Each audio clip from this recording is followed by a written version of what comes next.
Why would Real Madrid sign a winger who's missing the one thing that matters most? Speed. Mbappe is faster than Olise, Vinicius is faster than Olise. So why do Florentino Perez and Jose Mourinho want Olise so badly? Real Madrid was the most dangerous counter-attacking team in the world. Olise is not Vinicius Jr. He doesn't destroy fullbacks with raw explosiveness over 50 meters like Gareth Bale, and that's exactly what Madrid doesn't have. But that's not the main reason Florentino Perez wants him. Right wing is the hole in Madrid's squad right now, and without a left-footed right winger cutting inside, Real Madrid is playing on half a pitch, and that is where Michael Olise comes in. But why Michael Olise specifically? The answer lies in something most people miss. Florentino Perez doesn't just buy players, he buys status and power. For him, a player who says yes right away is good business. But a player who turns him down questions the very greatness of Real Madrid. How can a player reject the biggest club in the world? Mbappe played that game with Real for years. He chose PSG, signed new contracts, and rejected the royal white shirt. Perez has always had a weakness for players who prove their worth against his own club. Now the same pattern is repeating with Olise. But Mourinho has his own reason. Olise is one of the few players in Europe who can create a counter from a complete standstill. Since Toni Kroos retired and Modric slowed down, Madrid has been missing the player who changes the rhythm of an entire match with a single pass. The last time Real had this kind of player was Angel Di Maria, and Di Maria was Mourinho's signing. But why would Mourinho return to Real Madrid? One of the biggest reasons is defensive control, and that tells you exactly why he refuses to give up on Michael Olise.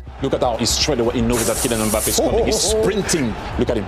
He's disturbing Kylian Mbappe. So why is this crucial for Real Madrid? Because if you think Olise only brings dribbling, you're wrong. Mourinho won't solve Madrid's defensive problem just by signing new center backs and fullbacks. Kylian Mbappe and Vinicius Jr. are luxury wingers out of possession. Their defensive work mostly comes down to occasional pressing on the center backs. In Kompany's high-risk system, Olise is trusted to drop back with discipline and help his fullback, and that is exactly why Kompany gives him so much freedom going forward. Do you have the freedom when you are on the ball to go and dribble and create? Yeah, the coach wants me to beat my man, to play, to shoot, to do what I want to do. So I'd say I have the freedom in that sense to play how I want. And that's why Henry's words aren't just a compliment, they're a warning. Mourinho sees something in Olise that is extremely rare. A superstar who doesn't ask the system to adapt to him. Mbappe can attack space, Vinicius can destroy a fullback, but who between them controls the rhythm? The balance doesn't exist. And that's where Olise stops being a transfer. He becomes the solution, because Mourinho isn't trying to build a prettier Madrid. He's trying to build a Madrid that doesn't fall apart the moment it loses the ball. A dribbler sees the opponent in front of him. Olise sees the entire pitch behind him, and that's exactly why he's dangerous. And then they saw him. In the moment when the match was no longer football, it was panic. They're hunting the player who personally knocked them out of the Champions League. From that second, a front opened between Munich and Madrid, unlike anything these two clubs have ever had. Madrid and Bayern were never just rivals. They were business partners who respected each other's status. So where did the respect between these two clubs go?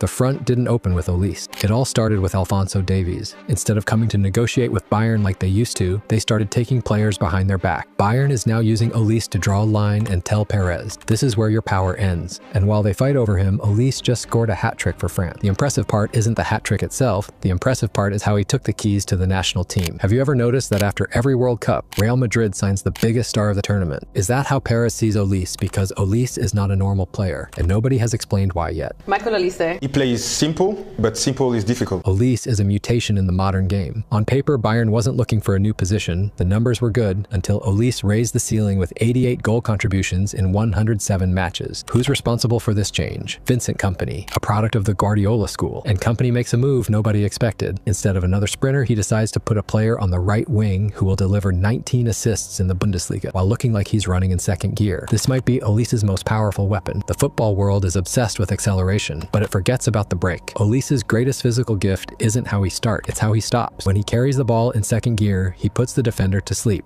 and that's his trap, because that's how he adjusts the defender to his own rhythm. Then, out of that slowness, he makes a sudden burst. The defender simply falls away, and that opens the space for those 19 assists. Kompany publicly compares him to Kevin De Bruyne, and Kompany isn't some random manager. He saw that De Bruyne was never fast, but every single touch was a touch that decides a match. And here's something Perez isn't counting on. Olise has already rejected the richest club on the planet once in his career. When even Luis Enrique noticed him, it brings us right back to that question. Why is Michael Olise so special? To understand why Olise Olise rejects the biggest clubs, you have to go back to the moment when they were rejecting him. Spent 7 years at Chelsea, even had a taste of Manchester City, but the ending was always the same. England's elite didn't know what to do with him. But that's not the most important part. The most important part is what he did next. He didn't quit football. Reading was not a romantic stop, but it was the place where Olise became a professional. At 17, he was thrown into the fire of the championship. He gains structure without the ball, starts defending, and learns how to win in the mud. And what he built in Reading wasn't a footballer, it was a brain. That's why Thierry Henry would later say that Olise plays football with his brain, not his eyes. Michael Olise is a different player. He sees the game, as I mentioned, more often than not with his brain. But there was one thing the brain couldn't fix, the body. His legs started to fail. 3 hamstring tears in 2 seasons at Crystal Palace. Then Oliver Glasner arrives and changes everything. Why is Glasner the turning point? Glasner was the first manager to recognize that Olise is not a winger. He moved him off the touchline into the half space and built the system around him. And then he gave him a partner, Eberechi Eze, and Olise played football like they grew up on the same street. Palace stopped being a Premier League team and became a problem nobody could solve. The club that released him at 14 is chasing him 6 years later for £35 million.